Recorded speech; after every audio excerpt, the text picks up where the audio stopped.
Welcome to Mahanagar news. తెలంగాణలో రాజకీయ అధికారాలను చేపట్టాలని అనుకుంటున్న గ్రామ స్థాయి నాయకులకు ఇప్పుడు ఒక కీలక పరిస్థితి ఎదురవుతోంది. కోర్టులో కేసు ఉన్నప్పటికీ కూడా ఎన్నికలు నిర్వహించడానికి ఎస్ఈసి సిద్ధమైంది. గురువారం మధ్యాహ్నం కోర్టుల రిజర్వేషన్ల జియో పైన విచారణ కూడా జరిగింది. అయితే అంతకంటే ముందే పొద్దున 10:30 నుంచి నామినేషన్ల ప్రక్రియ ప్రారంభమవుతుంది.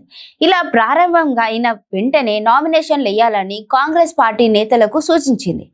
ఇలా భయంగా ఎందుకు నామినేషన్లు వేయాలని, తొందరగా ఒకవేళ ఆ తర్వాత చెల్లకపోతే పరిస్థితి ఏమిటన్న గందరగోళం పార్టీలలో ఉంది. సాధారణంగా స్థానిక ఎన్నికల షెడ్యూల్ వస్తే రాజకీయ పార్టీలలో ఒక రకమైన అటెన్షన్ కనిపిస్తుంది. అందరూ అలర్ట్ అయిపోతారు. ఎందుకంటే పార్టీ గ్రామ స్థాయిలో బలపడాలంటే పంచాయతీ పరిషత్ ఎన్నికలే కీలకం. కానీ కాంగ్రెస్ పార్టీ ప్రభుత్వం ఈ ఎన్నికలను చాలా వరకు వివాదాల్లోకి నెట్టేసింది.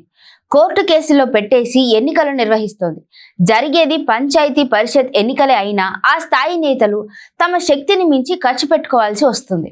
ఒకవేళ ఎన్నికలు రద్దయితే తమ పరిస్థితి ఏమిటన్న ఆందోళన వాళ్ళలో ఉంది.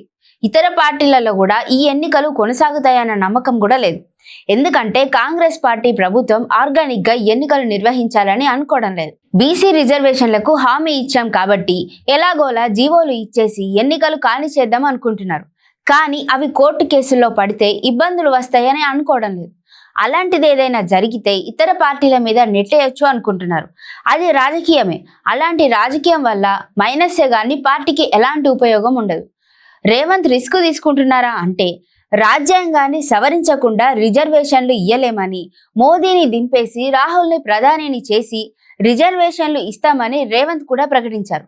అవి అసాధ్యమని తెలిసినప్పుడు ఓ జీవో జారీ చేసి కోర్టుల ద్వారా ఓకే చేయించుకోగలమని ఎలా అనుకున్నారో గానీ ఆ ప్రాసెస్ చెల్లుబాటు కాదని న్యాయ నిపుణులు ఇప్పటికే చెబుతున్నారు.